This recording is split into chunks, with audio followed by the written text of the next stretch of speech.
welcome everyone to the Payments Canada Summit. We are excited to be here today with this lovely group of all women panelists to talk about redefining risk leadership in a post-pandemic world. I'm Maggie Tittel, and I'll be your host today. We have a couple of housekeeping items to just remind everyone of. One, if you do have a question, and we do encourage questions, and we'll save about 5 to 10 minutes at the end for questions. On the right side of your screen, there is the Ask the Speaker box where you can go ahead and add your questions as well as vote for other people's questions. We also welcome the audience to join in on the conversation, again on the right, to add in your thoughts and throughout the discussion that we're having today. And one final reminder, during the session, your mic and your video are going to be disabled. You're just going to be able to see and hear us. But we invite you to participate in the conversation in the different chats on the right side of the screen. So thank you to our audience for being here today, and thank you so much to our wonderful panelists as well. And we'll start off with a round of introductions. So Sonia, we'll kick it over to you to start us off. Terrific. Thank you so much, Maggie. It's a pleasure to be here. My name is Sonia Baxendale. I am the president and CEO of the Global Risk Institute. I lead a team of risk professionals that support the financial sector, including banks, insurance companies, pensions, credit unions, the federal and provincial government. We focus on financial and non-financial risks and prioritize convening industry, academia, and government to address key risks and opportunities to the financial sector. I'm also a corporate board director, and previously I ran retail and commercial banking and wealth management at CIBC. Welcome, Sonia, and we're very excited to have you as part of the panel today. Adeline, over to you next. Thank you very much. My name is Adeline Cheng, and I'm the national lead at EY Canada. I lead our regulatory compliance practice here, and we help financial service organizations solve some of their tricky regulatory compliance matters and offer business solutions at the same time. Thank you very much. It's an honor to be here. It's wonderful to have you. And Roxana, certainly last, but certainly not least. Hi, I'm Roxana Baranowski, and I'm the Deputy Chief Risk Officer at Payments Canada. I lead the enterprise risk, operational resiliency, and financial market risk teams at Payments Canada, ensuring our payments operate safely and securely. I'm very excited to be part of this panel, and I hope everyone has fun and enjoys the session. Welcome to you all, and we'll dive right in without further ado to our first question of the day.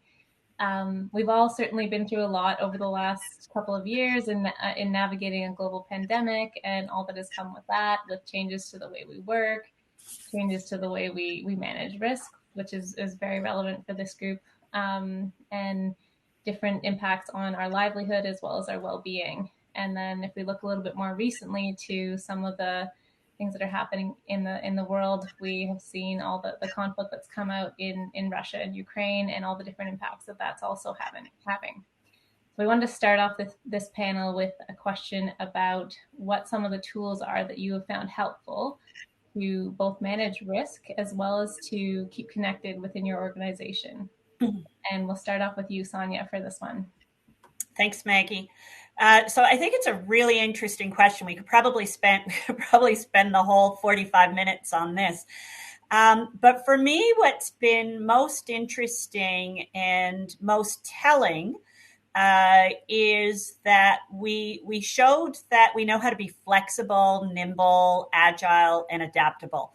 And for me, I think that was quite a learning in the financial sector and beyond the financial sector, that our ability to react as quickly as we did and keep the economy and keep our industry functioning. And as challenging as it was, we really didn't miss a beat. So I would say that I really hope we don't lose that mindset as we reset to whatever this new normal is, because I think when you think about all those areas that you just listed, Maggie, of everything we've dealt with over the last 2 years, hopefully we'll have less challenges and issues to deal with, but I suspect they will keep evolving, and we'll have to keep trying to be nimble. So I think what's really been critical is our ability to implement these virtual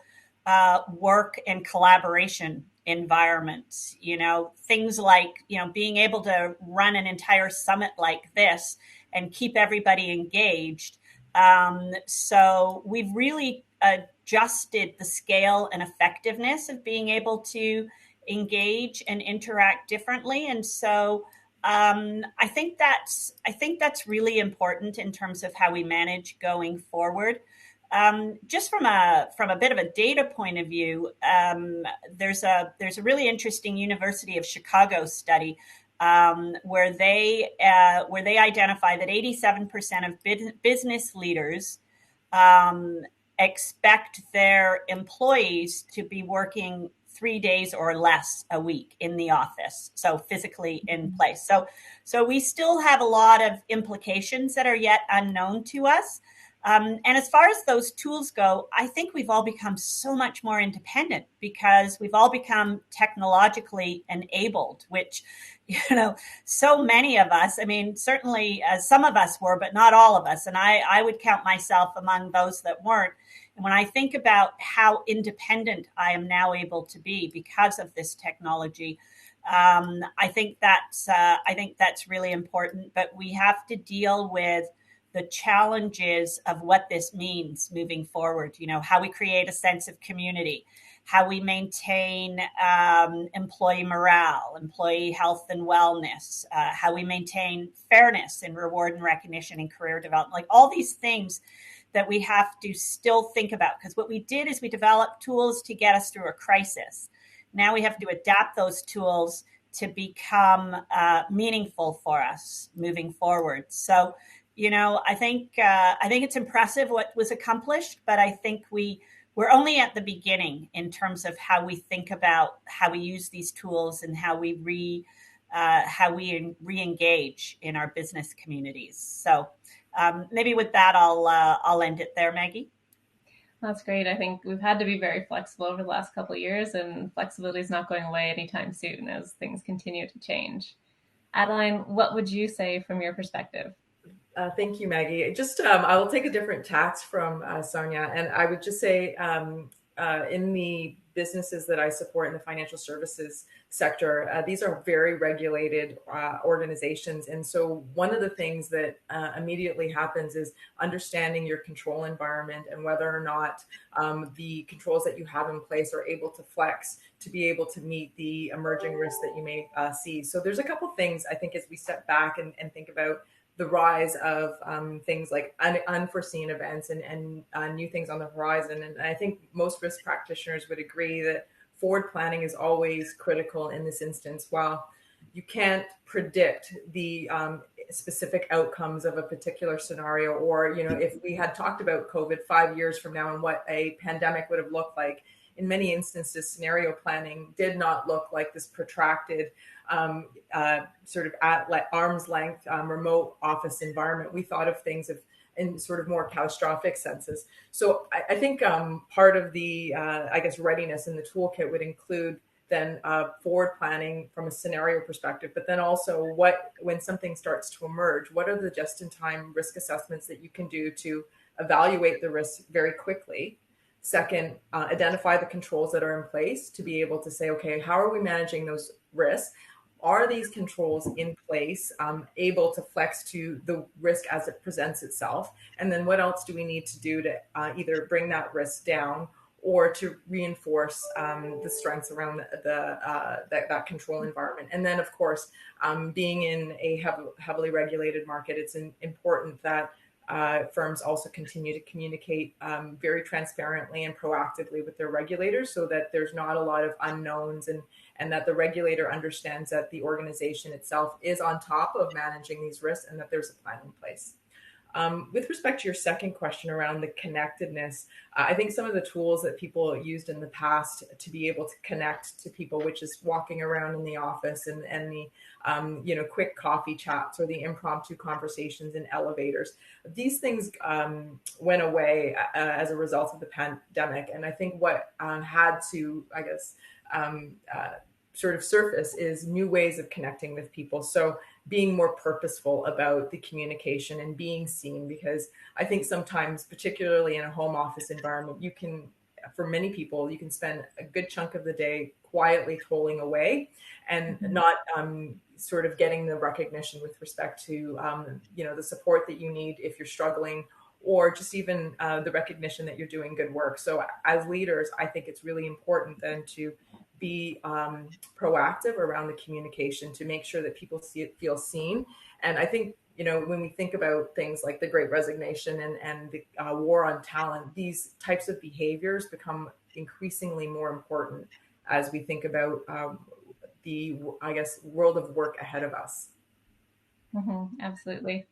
That's great. And Roxana, for the last word on this one, what's your take? Yeah, I think this crisis definitely brought risk management on the top of the leadership agenda. So, a positive outcome out of the last 2 years has been that risk is now at the table, decision-making table. An aspect that Sonia and Adeline both touched on it that has been very important at Payments Canada is around how do we continue to foster that internal engagement, and what tools and new tools and approaches do we have to think about to mitigate people feeling remote in a virtual environment and heightened anxiety conditions. So I think for us, it was very important to actively engage and think about talking to all people managers to ask and understand their needs and concerns, and ask people, how can I help? Also, small acts of appreciation or kindness have gone a long way in the past 2 years. People have the need to feel seen and recognized, and it's very easy to write a thank you note or call someone up and say great job on that presentation. And those are kind of some of the things we got really good feedback on. Organizationally wide, it's been critical to really cultivate a sense and sustain a sense of community. So clear and frequent organizational wide communication has been very important, and also celebrating successes together as a team, even virtually, not kind of forgetting about that part, but usually was done in person. So I think organizations have been very adaptable and into finding ways to connect and keep that engagement and connection between employees. And I'm really happy to hear about different experiences as well in that area. Thanks, Rox. And the people perspective is just so important. And Adeline, you touched on it a good bit as well. And it's coming up more and more, especially in the risk world, under the umbrella of people risk. We have so many different things that are happening right now with higher than usual turnover, with challenges in attracting and retaining employees, with certain hot skills like digital transformation that are always being recruited for and really challenging to find. All these different things are coming up. The next question that I wanted to dive into with you all is about the strategies that you're employing as leaders to help to identify the drivers, identify the impacts, as well as look at how do we mitigate these new types of people risk or amplified types of people risk that are coming up today. So for this one, Adeline, I'll hand it over to you to start us off. Oh, great. Thank you. Coincidentally, EY just published its annual survey on work reimagined, and the survey is global in nature. It touches over 17,000 employees, 1,500 employers, and over 22 countries. What the key message from that survey told us is hybrid working and flexible work arrangements are here to stay. and employees are willing to leave jobs to take on new roles and new opportunities. In fact, the top three reasons for employees leaving would be compensation, and we're seeing this. We're seeing the battle for employees moving across the street for compensation, but we're also seeing that people are leaving because they are seeking the career opportunities that feel maybe once in a lifetime are in front of them in the present moment. But then also the third thing that they are increasingly seeking and expecting is flexible work arrangements.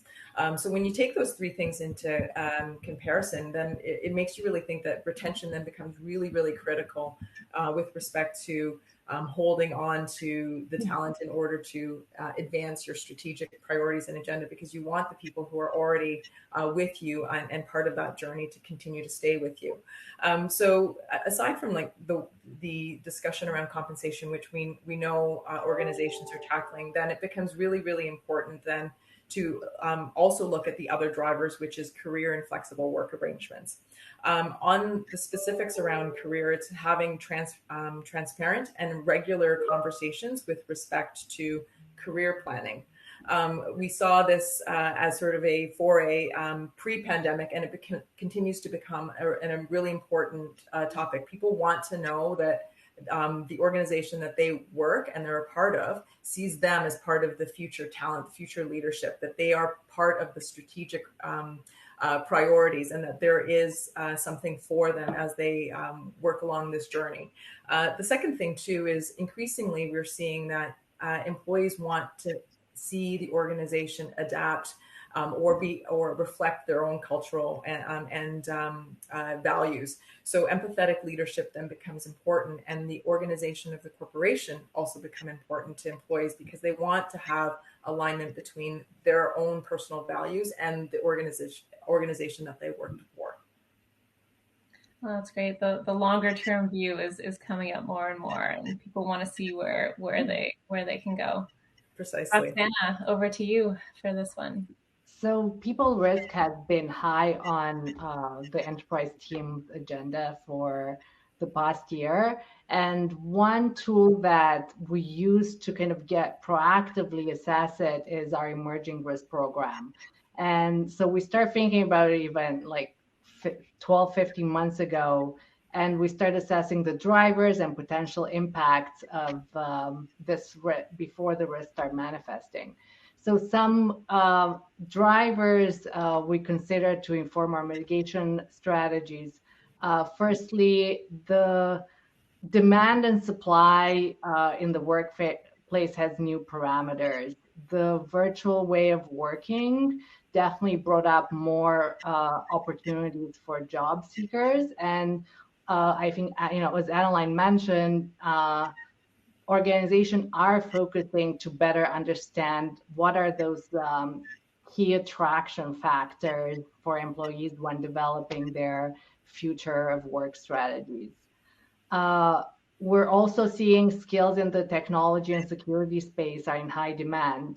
And something that we kind of a way to mitigate that is trying to understand what, for example, a security architect or DevOps cares about, and how are they keeping motivating and engaged, and really have those conversations in the teams. Lastly, millennials now make up of a majority of the workforce, with Gen Zs also entering the workforce. So understanding the generational dynamics is also very important. Both millennials and Gen Z are very an activist generation, and I think that you can look at the last 3 years and you can see what's been happening. So both of these generations have higher expectations on companies to meet higher standards when it comes to diversity and inclusion and environmental social governance. So it's very key for companies to think about these, have it as priorities on their strategic agenda, and implement programs around it, so they can talk about it in interviews when most people ask about it. So, which is great. Also, I think Adeline covered it very well. Personal career and development is one of the biggest reason why we see people leaving the organization. And it's very important to have those career path discussion and have those tools available organizational wide for professional development. There's a lot in there about the different drivers, whether it be your generational drivers, your type of job or type of work that you like to do. It's very, very critical to understand that, to be able to address some of the attraction, retention challenges that are out there. And Sonia, over to you for the last word on this one. Sure. Well, I think Roxana and Adeline have really covered this one pretty well. So let me just add a couple of points, though. And I think we haven't yet figured out how to balance organizational and employee needs. So we know employees want flexibility, but we don't yet really know how to do that and what it means and what some of the unintended consequences are of this flexibility. And when I think about it, some of the things that come to mind is, this huge mental health crisis that we have in Canada and globally. I mean, I sit on a hospital board and we see it every day.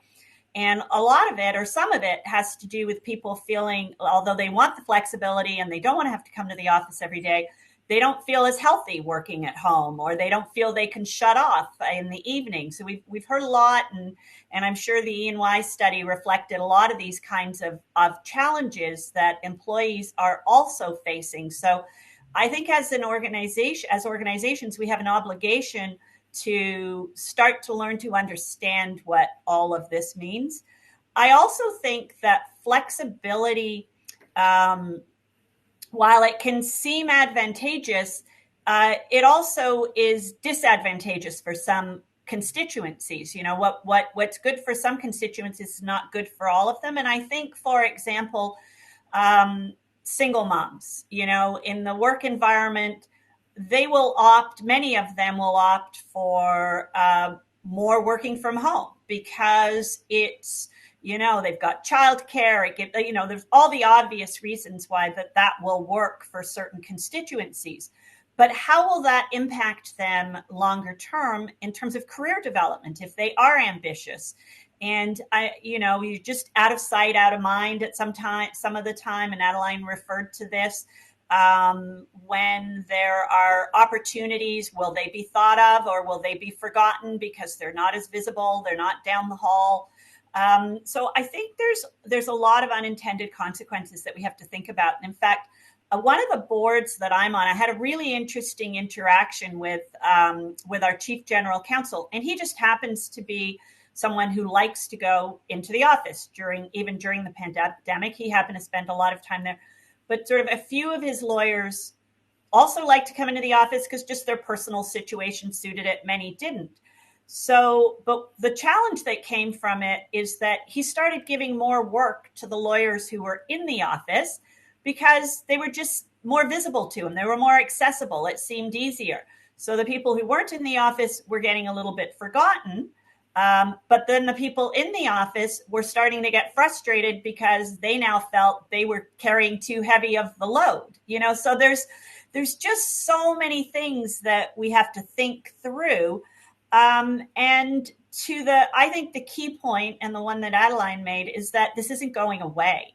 And so we really have to get to designing future solutions that work, that can ensure that we have productive organizations and ensure that they're more flexible for employees. But I just don't think we're quite there yet. I don't think we've really understood all of these impacts and what they will mean long term to one, the performance of organizations, and two, employee satisfaction and being able to keep an engaged employee base. And then, the other thing I would say is just culture. of an organization, and the comment that was made about, you know, the water cooler and creating new mechanisms for people to have those relationships. And I know when we have gone together with, and I have a fairly small team, but when we get together in person, nobody wants to go home because they're enjoying being with their colleagues so much. They're kind of, you know, it's so finding that right balance of flexibility, I think, is just still a huge challenge for us, and all the consequences associated with that. So sorry, Maggie, I haven't given you the silver bullet. I've sort of presented more of the issues than the solutions, but I do think it's something that we're going to really have to, you know, do a lot of listening and a lot of communicating and a lot of talking and really engaging with our teams to get to the right place. That's a very interesting point, Sonia. If I might interject, Maggie, just on that very point.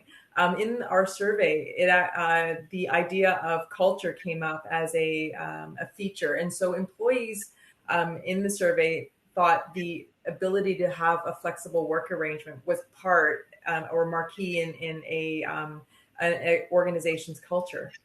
Employers, on the other hand, saw that being in the office together, collaborating, co-working, seeing each other by the water cooler was the marquee of culture. So, it really is, there's no one size fits all. And clearly it's all based on your perspective, whether it's the employee perspective or the employer perspective.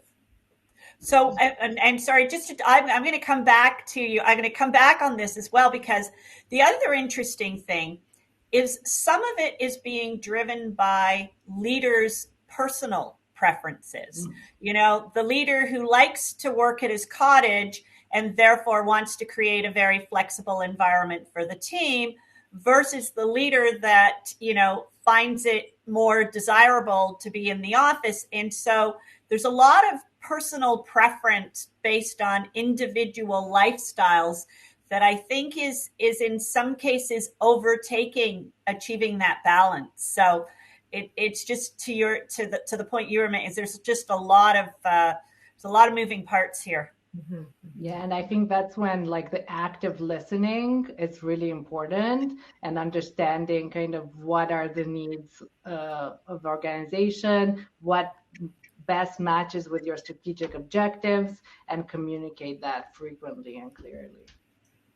Yeah, and I think at the end of the day, what we'll probably see is a future of work that moves flexibly. It's not going to be static in that it's going to always be 3 days and 2 days off, or your fixed days are always going to be, Monday, Wednesday, Tuesday, Wednesday.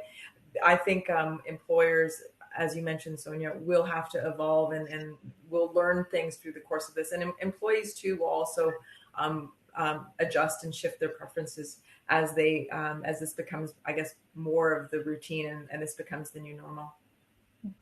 I think it ties back really well, Sonia, with what you said earlier, that the flexibility really isn't over.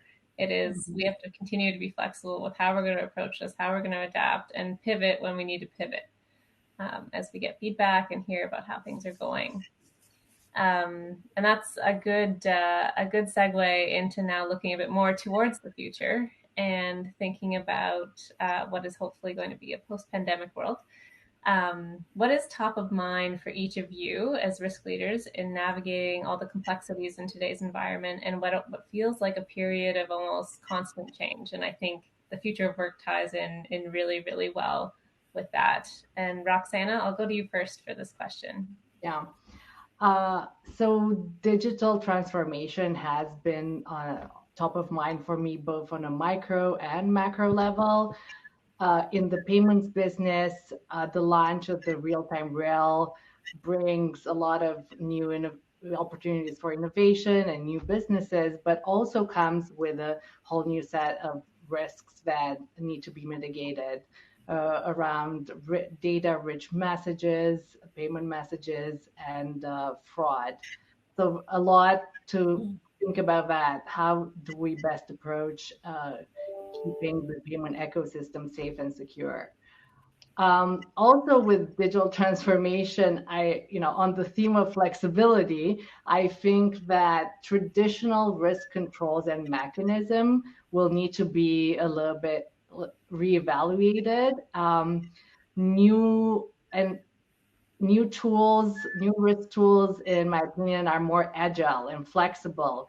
And having those risk assessment tools that are done kind of on the spot in collaboration with the business as they're making strategic decisions. I see that being a little bit the future of risk. And also, all risk managers will have to have a good understanding of technology, data, and security risks going forward.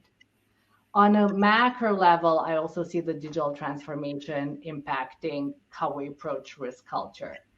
I think success will depend less on hierarchical controls and more on individual judgment and decision making.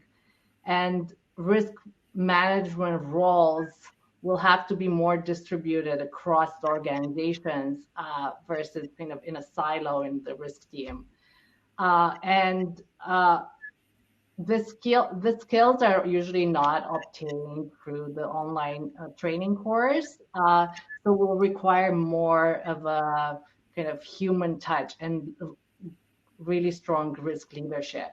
So it's really, for Payments Canada, it's really critical for us to think about new risk engagement models with the business. How can we embed risk in the business so there's close collaboration, but also that cultivation and inspiration of risk values like courage, to do the right thing, and resiliency, and understanding the stakeholders and the impacts of your decision. And so I think that's really top of mind, redefining risk tools and the approach around risk culture. So it's a lot about embedding behaviors and really building even a stronger risk culture into the future. Yeah.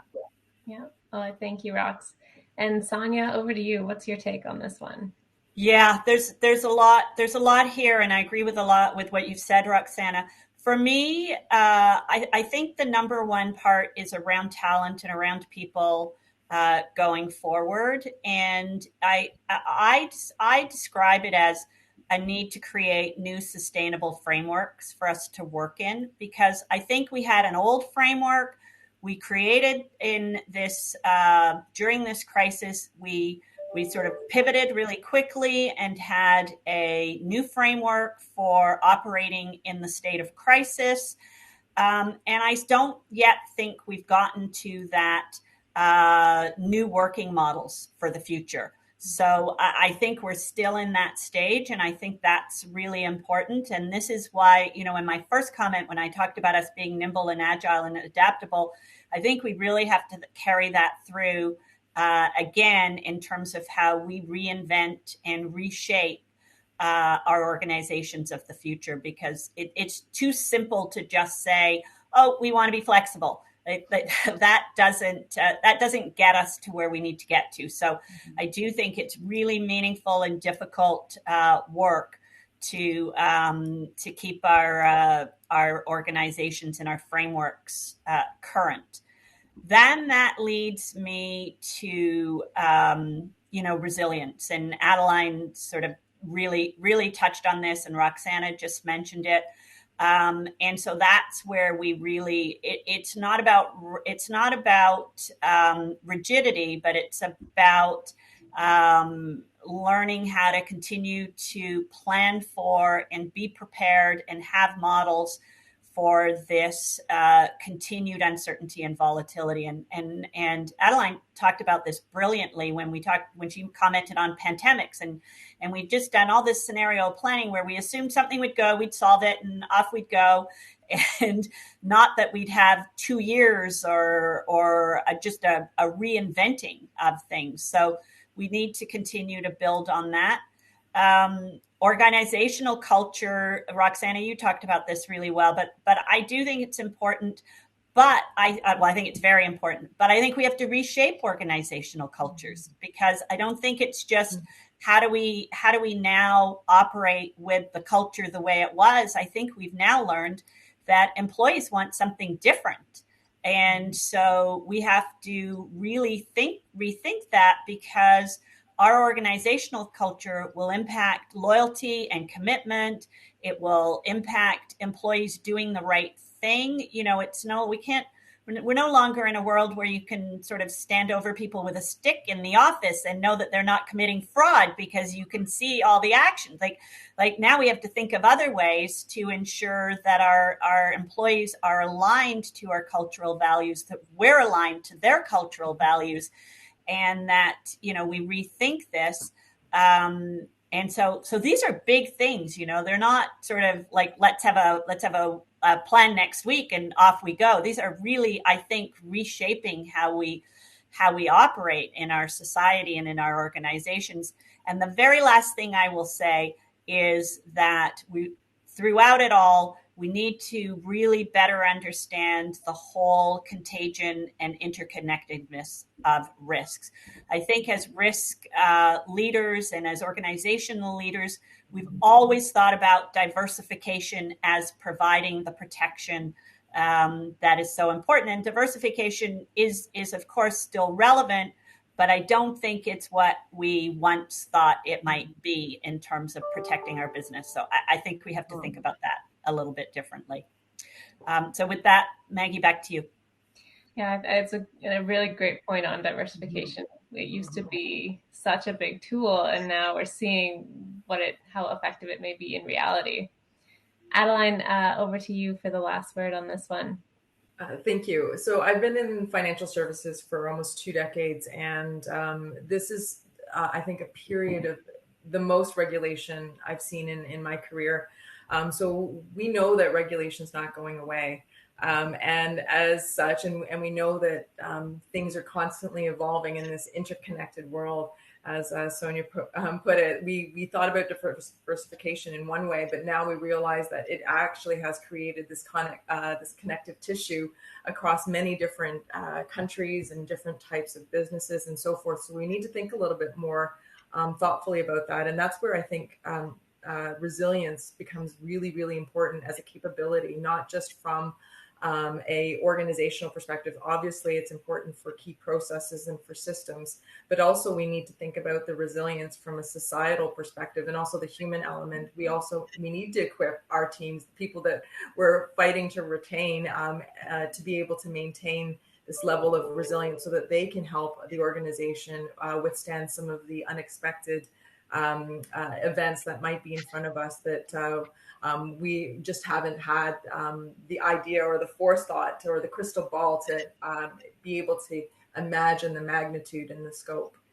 So I think going forward, resilience as a corporate capability, as a corporate value, are going to be increasingly an important differentiator between the firms that are very successful in being able to overcome the hurdles, whether it's their own digital transformation agenda or it's also grappling with the uncertainty in the political, economic sphere or otherwise. And resilience is that buzzword that's been around for a number of years, but now it's everywhere. It's not just in certain pockets. It's across the first line. It's across the second line. It's across the third line in terms of how we can all be resilient from all those different perspectives that you flagged, Adeline. So that is, we're going to wrap there in terms of questions, but we've had a great discussion. You all have been incredible. You're a wonderful group of ladies with an incredibly diverse background in terms of experience. We do have a couple of questions that have come in through the audience, so we'll jump into those. And if the audience has any more, please feel free to add them. We have a couple of minutes to dive in. So the first question that we have is on the recruiting talent discussion. Do we see a trend or perhaps, it's jumping around on me. Do we see a trend or perhaps a required change in how job posts are advertised, such as disclosing salary range and personal development? I personally think the struggle for recruitment is also partly self-made by hiring organizations. Who wants to jump in first on this one? Adeline, you look. I will jump in only because I have been a hiring manager, and when I was in industry and I worked in a compliance function, typically it was the land of lawyers, which are incredibly important professions within the compliance function.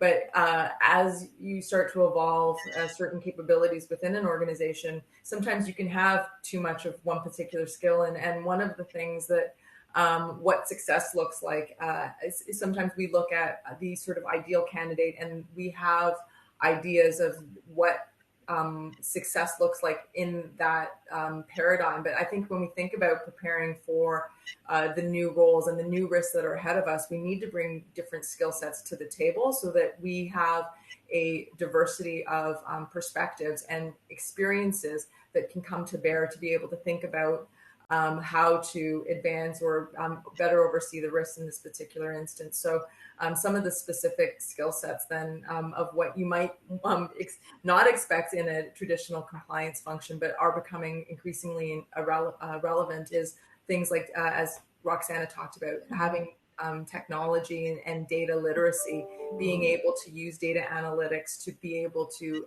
uncover issues, to have investigators to be able to dig into conduct matters. These are becoming different skill sets that perhaps people didn't necessarily see as important for a certain function. But when you start to cast forward on where you want to go, success looks a little bit different, and you need to think about what skill sets are available at the table that will help you get there. And it may not be the just the existing ones. Maybe you need to augment them with different types of skills and experiences to bring things together. Maggie, can I make a really quick comment on this? Because I think it's an interesting question that the individual has asked, and I think the way when we post jobs, typically we are we're selling ourselves to the candidates, and we're telling them what we want, and we've done that through skills primarily. I think that there is something in this question that says, we have to maybe change the weighting. And I don't know if it's about comp, that might be part of it, but it's more about, being able to demonstrate what our values are and what the culture is, and some more of those kinds of soft things that will attract a potential candidate to the role in terms of how these cultural things matter to us. So I think it's an interesting point in terms of how we weight the messaging in job descriptions to attract talent. Thanks, Sonia. And maybe we'll try and squeeze in one last question before we wrap up. The other one that we got was, what are the drivers and indicators that can show the organizations are facing major risks when it comes to the transformation under the new ways of work? And Rox, maybe I'll give you the first word on this one. Yeah. So I think for me, some of the kind of cues and drivers are around engagement. If I notice that, people are not engaged in a conversation, in projects, there's, from a risk perspective, in risk assessments, and I notice it's more like, a checklist versus more, interesting conversation. For me, that's a sign that, we need to take a different approach to talk about things versus the traditional way of meeting and discussing. Also, the emerging risk program, it's very important, every organization, to have something like that. I found that kind of more blue sky conversations where risk managers and first line business owners get together and just chat about risk with some kind of, questions. What are the top of mind risks? So what are your concerns? Those conversations are really critical to identify some of those kind of hidden risks that are not obvious. So it's really important to have space and time for and plan those conversations across the organization. Thanks, Rox, and thank you to our wonderful audience. Thank you to our wonderful panelists. We are just about at time, and I hope that we'll see you all at the next keynote with Tracy Black and Jan Pilbauer in a couple of minutes. So enjoy the rest of your day, and thank you all for coming. Thank you, everyone. Much. Thank you. Bye-bye.